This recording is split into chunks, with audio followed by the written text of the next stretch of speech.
প্রথম আমার কথা যে পুলিশ এই ঘটনার পর ওই গাড়ির ভেতরে যারা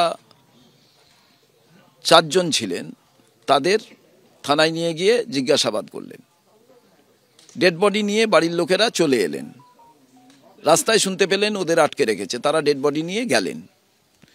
তখন 3 জনকে ছাড়লেন, 2 জনকে রাখলেন 5 জনের মধ্যে। হতেই পারে পুলিশ ইনভেস্টিগেশন, তার জিজ্ঞাসাবাদের জন্য তারা নিশ্চয়ই কিছু ক্লু পেয়েছে, তারা জিজ্ঞাসাবাদ করবেন, রাতেও তাদের ছেড়ে দিলেন।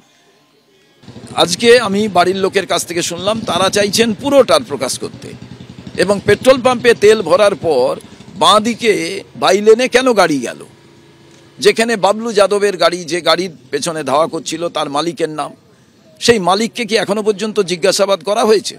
সেই মালিক কি এর আগে তার ক্রাইম কোনো রেকর্ড আছে? এগুলো তো জানা প্রয়োজন।